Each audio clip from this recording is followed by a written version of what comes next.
everyone, this is Leanne. And I'm Maniacal Mike. And this is Unschooled History.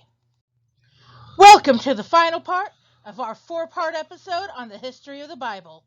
In this part, we will discuss how the current canon came to be and talk about some famous Bibles, as well as the evolution of major and some minor translations.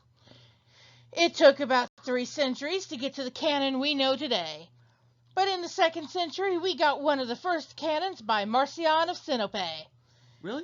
Yes, I thought canon came along a lot later than that. I mean, didn't the Chinese invent gunpowder first? Well, 1, I'm not sure exactly when the Chinese invented gunpowder. 2, this is a different type of canon entirely, Michael. I gotta make my jokes. I know you do. So in about 144 AD, he was excommunicated as a heretic by the church fathers because he taught that the God of the Old Testament and the God of the New Testament were 2 different gods. Marcion was cuckoo. I think he was a Gnostic. I think so too. His canon included a gospel of his own making, as well as the books we know today as Galatians, 1st and 2nd Corinthians, Romans, 1st and 2nd Thessalonians, Colossians, Philippians, and Philemon, as well as Paul's letter to the Laodiceans, which is not included in today's canon. However, the version of the letter that Marcion included in his canon was in fact a forgery that Marcion wrote to conform to his views and not the real thing. Although a real one does actually exist, it's referred to in one of Paul's other letters, where he says, make sure that you also read this to the Laodiceans, and make sure that you bring back their letter to read it to your church as well. So, it does actually exist, but the one that Marcion included in his canon was a forgery. Not it. Meet Irenaeus. Late in the 2nd century, this particular church father determined the canon of the Gospels that we have today. He also viewed those who use only one Gospel, such as Marcion, as heretics. He believed, in fact, that John should be used as a lens through which to view the synoptic Gospels. Yeah. This is the Muratorian fragment. I heard you be all confused, honey. I just got confused for a second. I can't focus. My eyesight's a little wonky right now, so bear with me, folks. Be honest, have you heard about this one in your studies? I've heard about it rudimentary, but I never got much into it. Okay, so it's the earliest complete canon that we have. This is a Latin translation of a no longer existing Greek list, and even this is incomplete. It was established late in the 2nd century, shortly after the reign of Pope Pius I. Unlike the current New Testament canon, this particular list did not include Hebrews, James, or 1st and 2nd Peter, and there is some question as to whether or not it included Matthew, as well as 1st, 2nd, and 3rd John. It also included one book that the modern canon does not, and that is something called the Apocalypse of Peter. It also includes the Wisdom of Solomon in the New Testament, which in modern canons for denominations which accept the Septuagint is in the Old Testament. Alright, y'all, meet Athanasius. He was Bishop of Alexandria in the 4th century.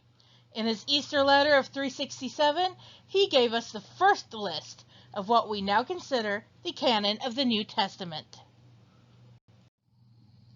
This hermit is Jerome of Stridon, aka Saint Jerome.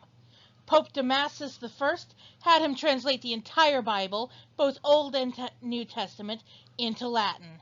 Jerome worked on his translation from 382 to 405, and his translation is what we now know today as the Latin Vulgate. This was the setting of the final canon of the New Testament, as well as the setting of the canon of the whole Bible until the Protestant Revolution. I should point out there are more than one Latin Vulgate. The one by Jerome is the earliest, and I think it's Vulgatus Sixtus. I think so, yes. It is the best of the translations, in my opinion. If you look in the lower left corner of the picture, you'll see a lion. This is because there's a story that Jerome pulled a thorn from the lion's paw and the lion befriended him and guarded him in his cave. This, of course, is very similar to the story of Androcles, and in which Androcles pulled a thorn from the paw of the lion and then was protected in the Colosseum from having to be eaten by lions. Yes. And then there's also an Aesop's Fable involving it, isn't there? Yes. Yeah, so pretty common stories. I think, if I remember correctly, the one about Androcles is the earliest, but don't quote me on that. I haven't done my folklore research lately. Saint Jerome is also one of my patron saints. I used to invoke him for help in my studies of religion. He's always one when you want help translating ancient works. He's always one to invoke. He helps. This, my dears, is Martin Luther's German language Bible from 1534. It was the next change in biblical canon, and for the most part, it's only a change seen in German language Luther Bibles today. In these Bibles, Jude, James, Hebrew, and Revelation are placed at the end. Luther initially wanted to remove these books altogether. Why? Because these books directly contradict Protestant doctrines known as sola fide, or faith alone, and sola scriptura, or scripture alone.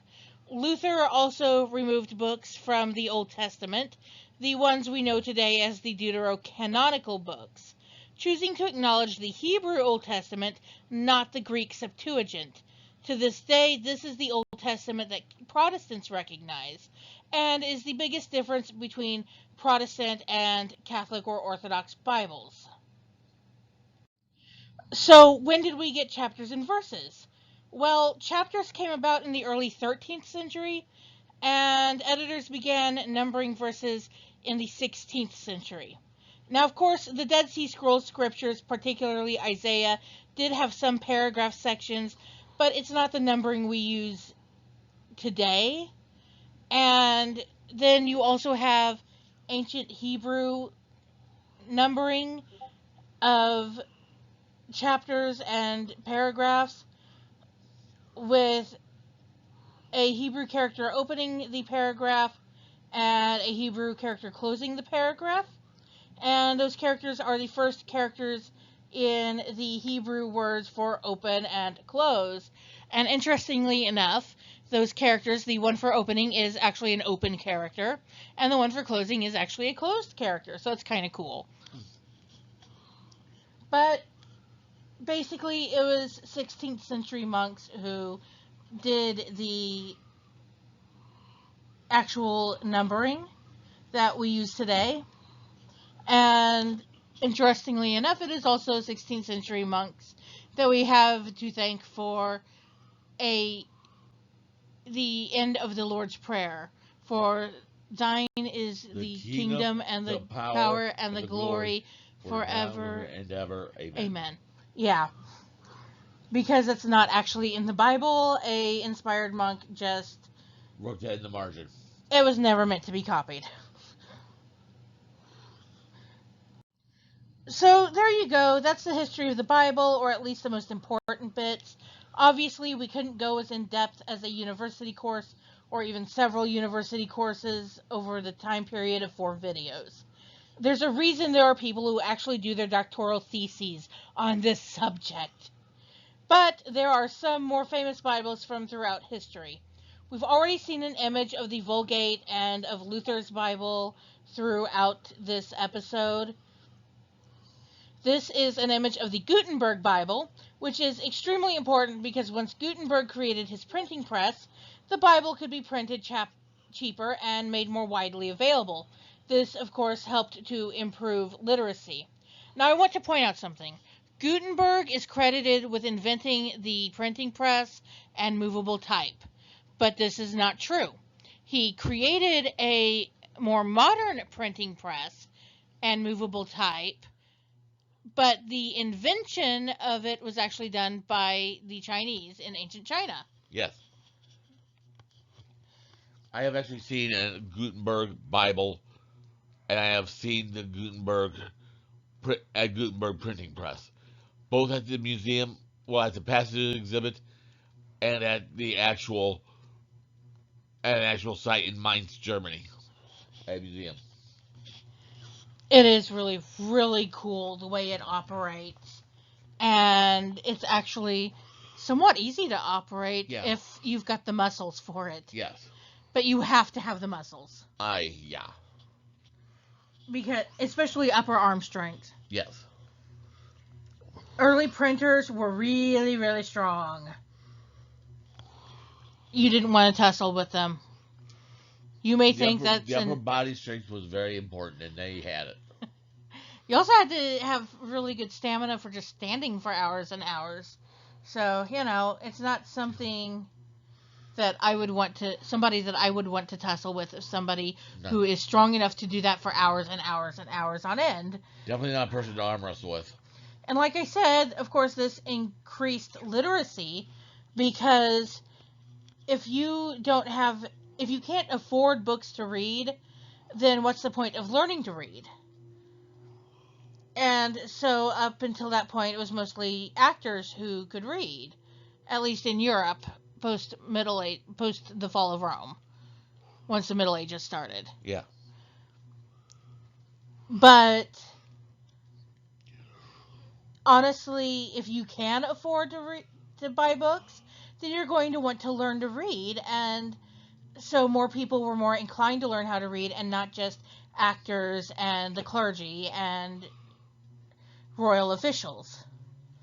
So it was because Gutenberg wanted to make the Bible more widely available and cheaper to print that we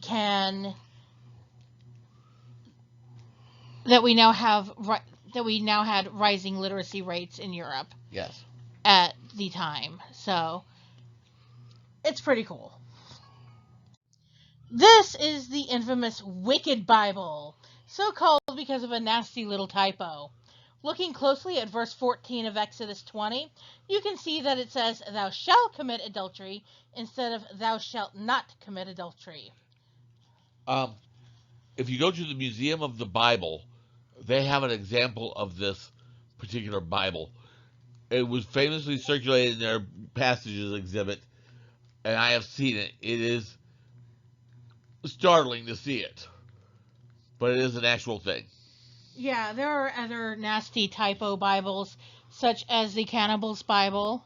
Yes. Which encourages people to eat their wives. And then there's the Wife Beater's Bible, which encourages men to beat their wives for apparently no reason.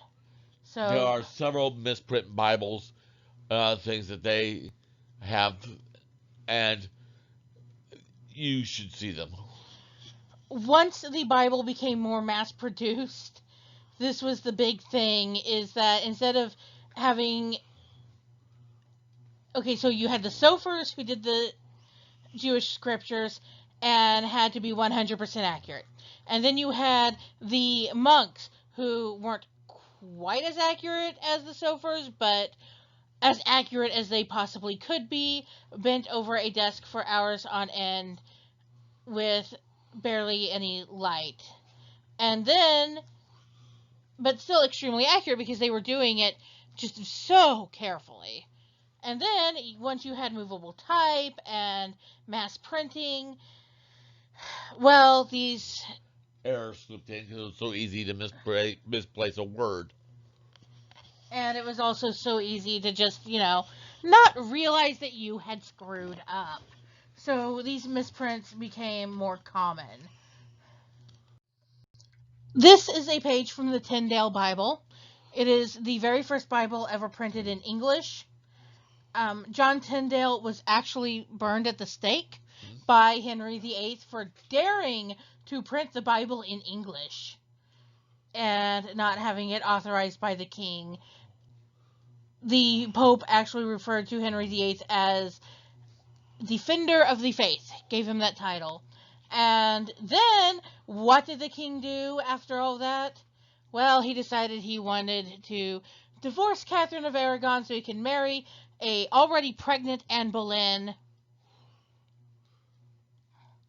And there you go. He went from burning John Tyndale at the stake for daring to print the Bible in English to ordering the Bible to be printed in English to accommodate the Church of England. This is the very first King James Bible, and I want to address a myth about it. There is a myth that Shakespeare wrote it. Or had a hand in writing it. Absolutely not true. Shakespeare had nothing to do with it. The Bible was commissioned in 1604 and finished in 1611. In 1611, Shakespeare was busy with The Tempest and planning for retirement. And as an aside, it's actually believed that Shakespeare's last play was The Tempest, and Prospero's speech at the end was Shakespeare's goodbye to the theater. Although there's also evidence to the contrary that he wrote after The Tempest, so we're not 100% certain, just quoting my old Shakespeare instructor on that one. But the King James Bible was actually put together by a group of people known as the Hampton Court Conference. It consisted of James and some of his bishops, and they met in, surprise, surprise, Hampton Court Palace. Where I've been to Hampton Court Palace. It is so awesome. Yep. If you get a chance to go, do it. And for heaven's sake, tour that hedge maze, because it's fun. And then go in and tour everything else, because it's just so totally worth it. I love it. And again, I must say, if you get a chance, go to the Museum of the Bible. They have an excellent section on the King James Bible, including a replica of the room. Yes. At least they did during the Passages exhibit. The Museum of the Bible is supposed to be a million times better. I haven't got to go yet, but I've read their stuff about what they have in the exhibits, and I think, I'm anxious to go. This is the Jerusalem Bible. It's one of Mike's favorite translations because J.R.R. Tolkien, author of The Hobbit and Lord of the Rings, contributed to it. His contribution was mainly to the Book of Jonah. Obviously, it is a Catholic translation. Tolkien would never have agreed to contribute his time, energy, and talent to it otherwise, because he was a hardcore traditional Catholic whose faith influenced everything he wrote. And I do mean everything. Yes, and he was also a very skilled translator in his own right. He even translated Beowulf and other things which are now available on the market. He was a very skilled translator and loved working with languages. In fact, he was not a literature professor at Oxford. He was a linguistics professor. He was a hardcore linguistics nerd, and if you read his original works, then and you know anything about linguistics, you find the linguistics jokes that he puts in. It's fun. I love reading his stuff simply because of that. So there you go. That is why we're including that, because okay, wait a minute. We're Tolkien nerds! Yes. This is the title page of the Jefferson Bible. It was put together by Thomas Jefferson. It's not technically a translation. What it is a condensed text. Jefferson carefully cut out the teachings of Jesus and left out everything regarding miracles and everything that indicated Jesus' divinity. He then carefully pasted his chosen text into a blank book. Which means, of course, that he had to desecrate multiple Bibles because he had to, of course, cut out stuff on both sides of the page, which means he had to use at least 2 Bibles in each language of Greek, Latin, French, and English. So it's 4 languages, 2 Bibles each, which means he cut up at least 8 Bibles in order to do this. And of course, it is currently preserved and held by the Smithsonian. Yes. This is one of my personal favorites. And mine. It is the Book of Kells. This is an illustration from the Book of Kells. I actually have a beautiful tapestry that I picked up in Ireland called Celtic Glory from the Book of Kells. It's an illuminated manuscript of the 4 Gospels created in approximately 800 AD. The text is taken from the Latin Vulgate, and the book is kept at Trinity College in Dublin, where they turn one page every day. And you can actually get a scanned copy of the Book of Kells, which is pretty cool. And when I was in Ireland back in 2001, I was actually supposed to go to Trinity College, go to Dublin, see the Book of Kells, but bad luck for me, it was on loan to a museum in Australia. So that made me unhappy, and it made my parents unhappy too, because they wanted to see it too, even though they had no real interest in it as a religious text. My parents, especially my dad, are just really into history, which is what got me started.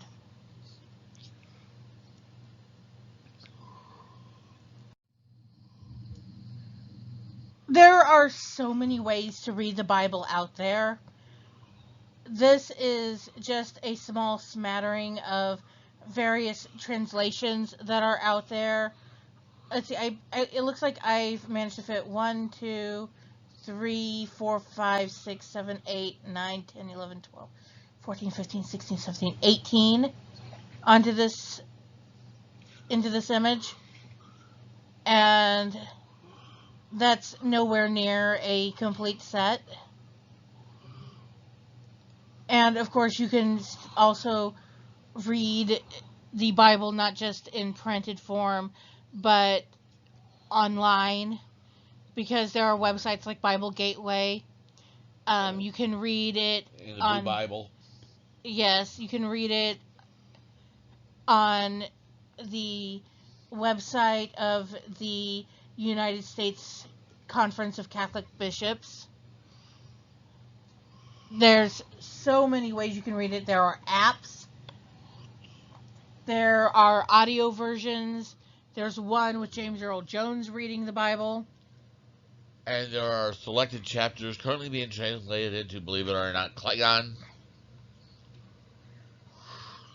There are 99 different translations alone just in English. One of them, the message will give you a laugh if you try reading it, if it doesn't give you a headache. And just to prove my point, I am going to bring up the first psalm, just to prove my point. Let's see, Psalm 1, the message.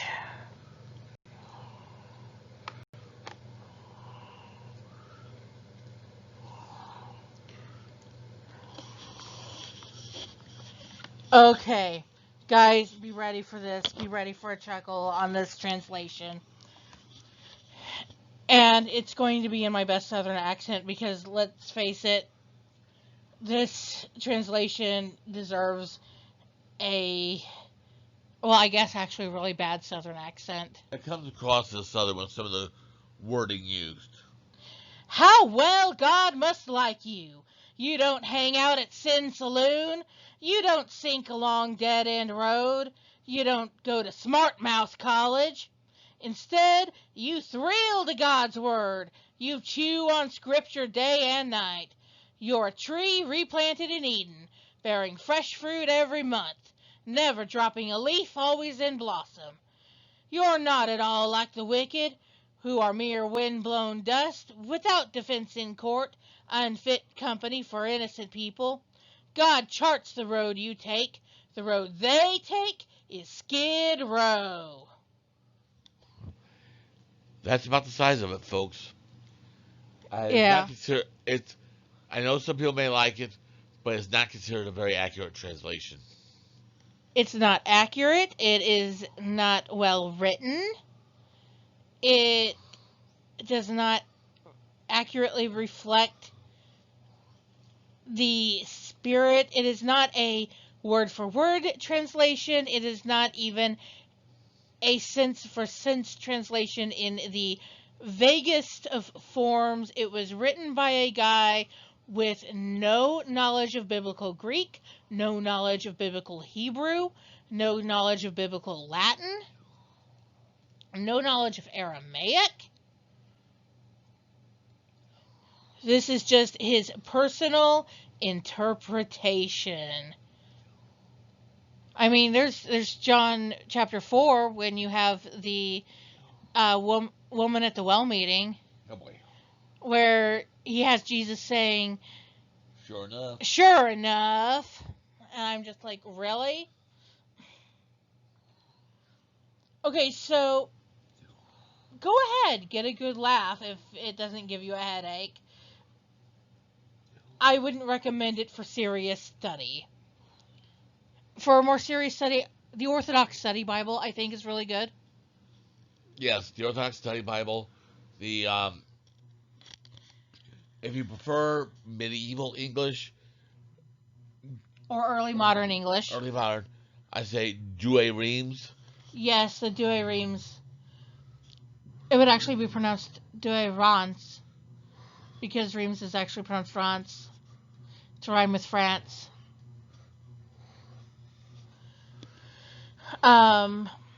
Of course, the New American Bible Revised Edition is very, very accurate. It's one of the most accurate combinations of word for word and sense for sense that we have out there today. If you want a really, really accurate translation. But if you're wanting to study it, definitely the Orthodox Study Bible, because it has all of the apocryphal books. I can speak, I swear. Um, if you on her picture, she has the Jewish English Tanakh or Hebrew English Tanakh. If you use that one, it's a good Bible, but you're gonna find the books out of order for what English readers are used to, because in the order the original Hebrew scriptures were in, and it's only the Hebrew Bible or Old Testament. It really is, but it's still useful for study. And honestly, everybody has to make up their own mind on what translation is easiest for them to read if you are planning on studying it. Now, of course, if you're taking a course, my teachers, my instructor, when I took life and literature of the New Testament, we were required to use the Orthodox Study Bible, because it has not only all the books of the Catholic Bible, but it has books used only by the Eastern Orthodox and Coptic churches, such as 3rd and 4th Maccabees. Yes. So there's that. And a really good concordance is helpful if you plan on studying this. Michael, what do you recommend as a concordance? Strong's. Okay. Strong's is a good one if your college library doesn't have one. Yeah. Strong's Concordance is excellent. It's extremely, extremely high quality. As of October 2019, the Bible has been translated in whole into 698 different languages. The New Testament by itself has been translated into another 1,500 languages, and another 1,100 languages for just portions of the Bible. And that's not just natural earthbound languages that you find in every country. but that includes artificial languages. As Michael pointed out, there are some portions that have been translated into Klingon. I have seen, I believe at least part of the Bible has been translated into Esperanto. Yes. And there's been some of the Bible, including some of the like Lord's Prayer and stuff, translated into Sindarin, the Elven language. Which was created by J.R.R. Tolkien. So you have that, and I know why. It's because it's a tribute to Tolkien, really, to translate it into Sindarin. And we have almost a complete Sindarin dictionary. It's, as far as I know, there are some words that have to be replaced or expanded upon, but that's typical whenever you're doing a translation. I mean, look at the English Mass versus the African Mass. Many African Masses go 3 hours long simply because you have longer words or more words needed to be used to express the same concept. Plus, also, they do have longer homilies. Yeah, they have longer homilies. Or take, for example, the word Schadenfreude. One word in German to express a full English phrase, joy at the sorrow of others, especially your friends. I'm not, you know what? I'm just going to admit it. Sometimes people get a lot of Schadenfreude from me because I'm clumsy. And they think it's funny when they see me fall down. Of course, as they're laughing, they do help me back up, but it's gotten to a point where it's become a joke. The Guinness Book of World Records estimates that more than 5 billion Bibles have been printed, making it the most widely read book in the world. It has influenced the lives of billions over the past 2 millennia and even the course of nations. So it's not surprising that we would end up doing a episode on it, especially a 4-parter. We might have eventually gotten around to it anyways if we had not had a fan request for it. So feel free to put questions in the comments. If you have something that you want to know about in history, put it in the comments on the video or post it on our Facebook page. Don't forget to hit that subscribe button if you haven't yet. And don't forget to follow our Facebook page for a daily history fact and a weekly Creepy Friday crap? Friday fact. Blah. I swear I can talk. A weekly Creepy Friday fact. And of course, sometimes funny memes. Because sometimes I find funny history memes and I put them up. If you have any questions about a specific area of interest in history, ask us and we'll see what we can find out about it. Oh yeah, absolutely. Our Halloween special has already been dictated by a fan request, so it's gonna be awesome. It is, I swear. She ain't gonna like me. Are you sure? I'm gonna tell the truth, the whole truth, and nothing but the truth. That's what she asked for. Yeah, but she doesn't know my personal experience. Oh lordy. Okay. Well, she asked for the truth. She's gonna get the truth. Just like she asked for the truth on the Bible. She got the truth. Yeah, the same fan asked for both things. She interacts with us a lot. And I think she's probably our number one fan. If you're out there and you got questions, ask away. We'd love to hear from you. That is what we are here for. So y'all have a good one, and like I said, don't forget to subscribe.